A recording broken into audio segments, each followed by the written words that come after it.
आई बड़ी सौभाग्य बा, बड़ी सुंदर मंच। हाँ जी सही में लयदार का मंच बढ़ले बा, सही श्रोता भी उतने लयदार बने। ऐसा श्रोता सगरो मिल जेते अशोक भैया, हाँ हाँ तो हमने के कहियो तंग होइती जा ना कि होई गव हो गव आहा, बाकी हो जे है कुछ दिन में। सही आज ना तंगा एगो हमरा गायत्री ठाकुर जी लय जब गौनी कौन तो ओ लैया के हम गौनी कि बेदरदा अरे दर्द दे ले बा उहेनु दी दवाई हो। लेकिन सही महीना में आज हाँ हाँ जब राह में आदमी मिलत रहल हाँ जी तो हम जानी कि मैं आदमी चल जाए हैं का हाँ तो फिर जाके हम करब का। तो बाबूजी के फोन कहने हैं कि बड़ा लेट अस बुझाता जाके का कर, पहले कि लोग खाते मत जा ना तू अपना ठाकुर जी खाते जा। सही ठाकुर जी तो हर सुन ली हैं तो लोग तो असही सुन ली। हाँ जी ते भजन के अर्थ का बा हमारे शोक भैया कहे नहीं कि मन की तरंग मार लो बस हो गया भजन, हाँ हाँ आदत बुरी सुधार लो बस हो गया भजन। हाँ जी यही पर हमारे सोनू संगदिल भैया लिखल कि भजन भक्ति कमे रखम तो ठीक रहे, बाकी सुंदर साउंड बा कि भजन भक्ति करे वाला अरे कबो निराश ना होई।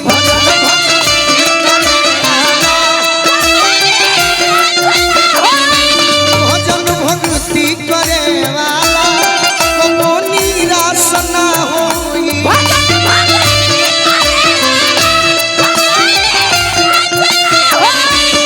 भजन भक्ति करे वाला कबो निराश ना होई।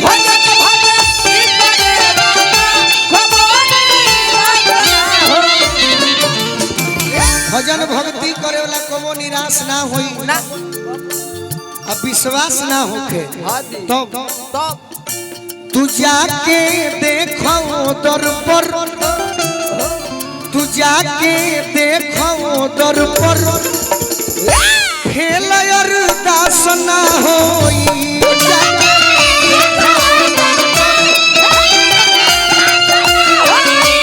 तू जाके देखो दर पर खेल अरदास ना होई।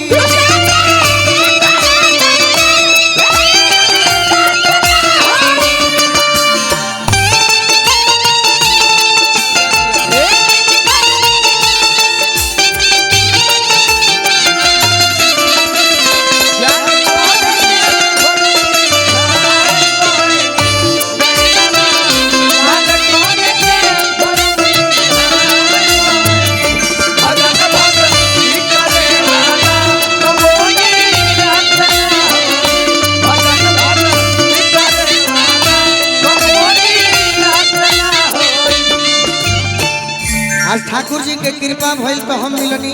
हाँ जी यही तरी कृपा एगो भई रहे हाँ हाँ रामायण में रहे एगो जात के भिलनी प्रभु से भी मिलनी।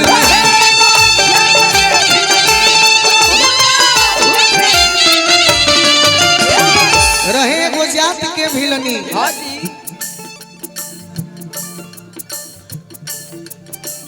जितेंद्र जयमाल सेंटर एंड स्टेज प्रोग्राम के मालिक बनी, बहुत सुंदर व्यवस्था बा। वाह वाह रहे एगो जात के भिलनी प्रभु से भी मिलनी। मिलले तो का भई का भाई बैरिया बैरिया ऐसन खइले बैरिया ऐसन खइले खइले केहू खास ना होई।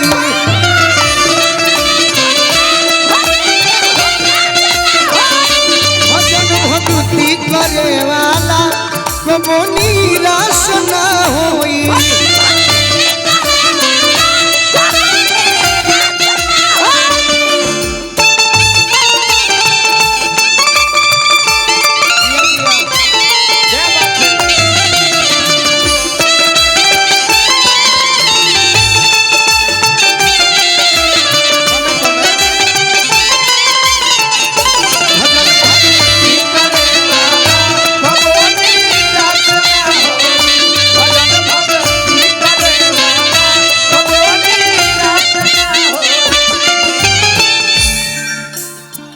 रवि भैया हे रवि भैया। संगीत प्रेमी बानी, मुखिया जी बानी, हाँ जी। हमारे के आशीर्वाद भेजौले बानी। मुखिया जी के बार बार प्रणाम करो। ठाकुर जी से मनाई कि हमारा रवि भैया के पद प्रतिष्ठा बन रहो। वाह। देखी प्रहलाद के भगती रहे में बड़ी शक्ति।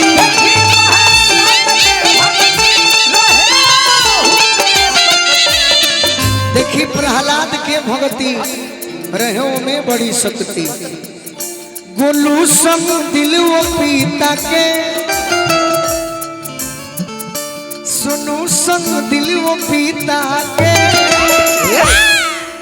अरे सुनू संग दिल वो पीता के, अकबो भाषण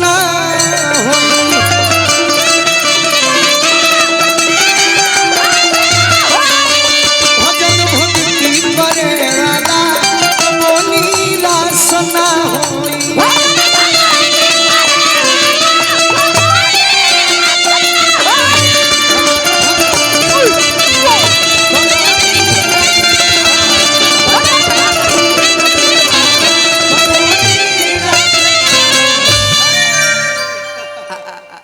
जी सर।